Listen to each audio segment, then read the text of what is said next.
नमस्कार दोस्तों, story book 12 में आप सभी का स्वागत है। आइए सुनते हैं मन को पिघला देने वाली एक कहानी। ललिता जी रात के समय लघु शंका करने के लिए बिस्तर से उठकर बाथरूम की तरफ गईं, तो उन्होंने देखा कि उनकी बहू रवीना अपने कमरे में सोने की बजाय दरवाजे पर बैठकर किसी का इंतजार कर रही थी। अब यह देखकर ललिता जी आश्चर्य से बोली, अरे बहू, तुम किसका इंतजार कर रही हो? यह सुनकर रवीना धीमे स्वर में बोली, मम्मी जी, मैं अमित जी का इंतजार कर रही हूँ। अभी तक वह घर नहीं लौटे हैं। ललिता जी ने कहा, कितनी बार समझाया है उसे कि घर समय से आ जाया कर, परंतु मेरी बात को तो वह मानता ही नहीं है। अच्छा, घबराओ मत बहू, तुम अपने कमरे में जाके आराम करो, अभी थोड़े समय में आ जाएगा। लेकिन मम्मी जी, वे इस समय कहाँ पे होंगे? ललिता जी ने कहा, अरे होगा कहाँ, अपने दोस्तों के साथ बैठकर कहीं दारू पी रहा होगा। सासू माँ की बात मानकर बहू रवीना तो अपने कमरे में चली गई, लेकिन रवीना की बात सुनकर ललिता जी जरूर सन्न रह गई थी, क्योंकि रवीना जब उनके बेटे अमित की दुल्हन बनकर उनके घर आई थी तब बेहद ही तेज तर्रार थी और अमित को लेकर वह अपने सास को बेहद ही जलील करती रहती थी। ललिता जी ने अमित की बहुत ही अच्छी तरह से परवरिश की थी, वह भी वहाँ जहाँ गांव का माहौल कोई बहुत अच्छा नहीं था। उनके गांव में शराब की खराब लत लगने के कारण गांव के कई लोग तो अपनी सारी मेहनत की कमाई शराब ही पीने में उड़ा देते थे। ललिता और उनके पति राजीव को डर तो था कि कहीं अमित भी उन्हीं लोगों की संगति में आकर शराब पीना शुरू ना कर दे, इसलिए तो उन्होंने उसे पढ़ने के लिए गांव से बाहर बहुत ही दूर शहर में एक हॉस्टल में भेज दिया था, ताकि पढ़ लिख कर वह अच्छा आदमी बन सके और इस कीचड़ से बाहर निकल सके। अमित की पढ़ाई पूरी होने के बाद उसके माता व पिता ने उसे कपड़ों के व्यवसाय में लगा दिया था और फिर उसके विवाह योग्य होने पर रवीना के साथ उन्होंने उसका विवाह भी कर दिया। बेटे की शादी करने के बाद वे बहुत ही खुशी खुशी अपने जीवन के दिन बिता रहे थे और अपनी खुशहाल घर गृहस्थी को देखकर खुशी से फूले ना समाते थे कि ना जाने उनकी घर गृहस्थी को किसकी नजर लग गई।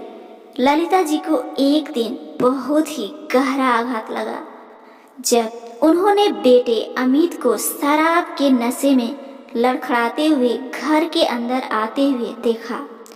तब उन्होंने अमित को बहुत समझाया, परंतु अमित उनकी बात मानने की बजाय गांव में रहने वाले उन दोस्तों के पास चला जाता था जो शराब पीने के आदी थे।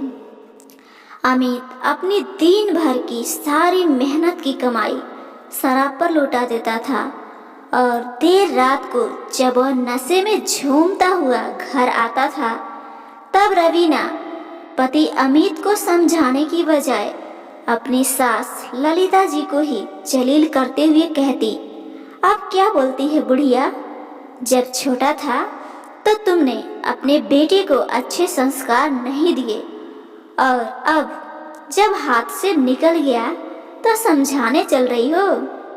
अरे बुढ़िया, समय रहते यदि तुमने अच्छी तरह से अपने बेटे की परवरिश की होती तो वह कभी भी शराब को हाथ भी नहीं लगाता।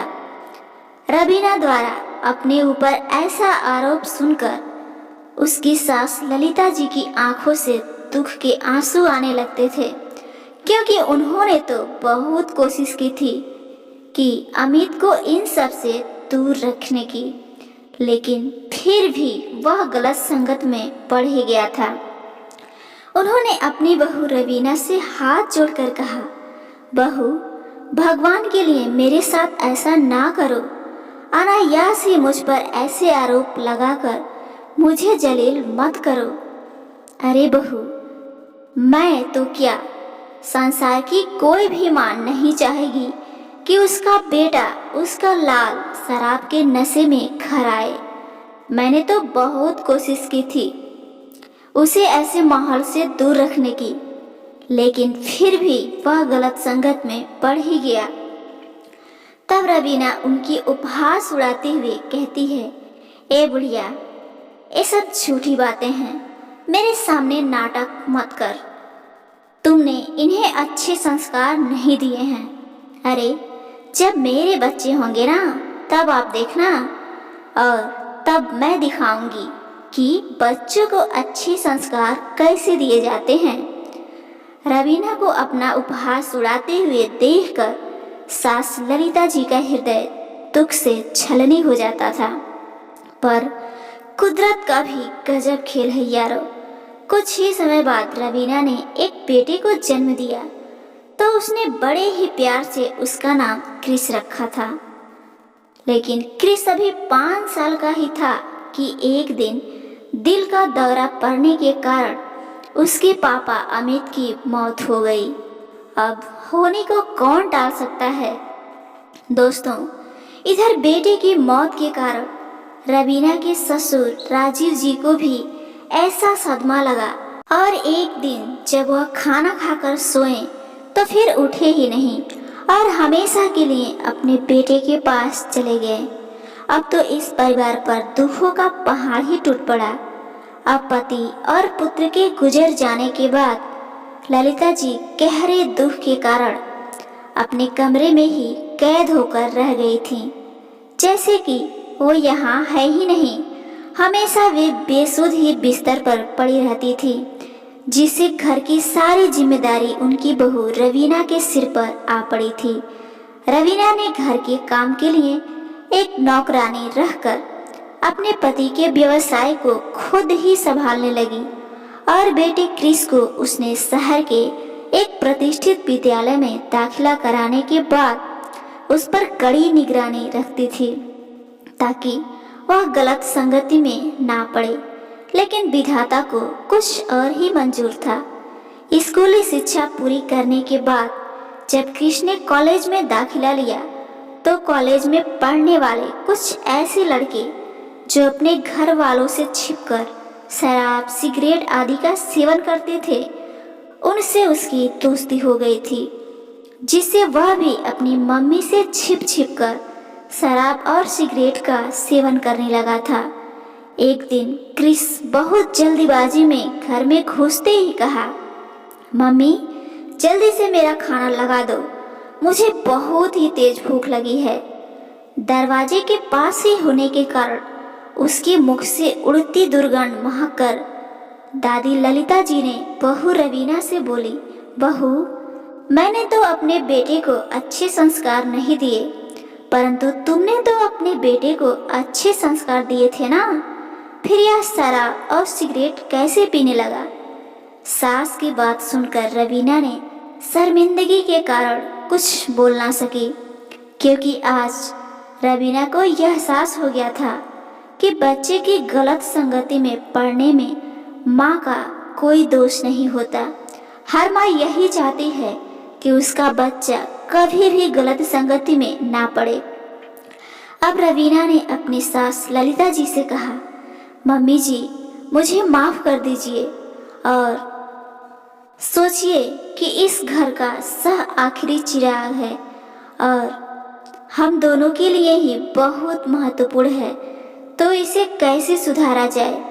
अब रवीना व उसकी सास ललिता जी ने मिलकर क्रिस को सब सच्चाई बताते हुए समझाया, तो क्रिस ने निर्णय लिया कि अब मैं जीवन में कभी भी शराब को हाथ भी नहीं लगाऊंगा। इस तरह सास बहू के प्रयास से एक बार फिर घर में खुशियां आ गईं। दोस्तों, इस कहानी से हमें यह शिक्षा मिलती है कि हमें किसी को भी बिना जाने समझे लांछन नहीं लगाना चाहिए, और साथ ही उन बच्चों को भी यह सोचना चाहिए कि माँ बाप कितने मेहनत से हमें पढ़ाते लिखाते हैं कि हम गलत संगति से दूर रहें और माँ बाप का नाम रोशन करें। तो दोस्तों, ये छोटी सी पारिवारिक कहानी आपको कैसी लगी कमेंट बॉक्स के माध्यम से हमें ज़रूर बताइएगा। और हाँ, ऐसी ही कहानियाँ रोजाना सुनने के लिए इस चैनल स्टोरी बुक पारे को एक बार जरूर सब्सक्राइब करिएगा। और हाँ दोस्तों, साथ ही यदि आपको लगता है कि ये कहानी किसी अपने के लिए बहुत ही सहयोगी है तो उसके पास शेयर जरूर करिए। आपको अपना कीमती समय देने के लिए बहुत बहुत धन्यवाद।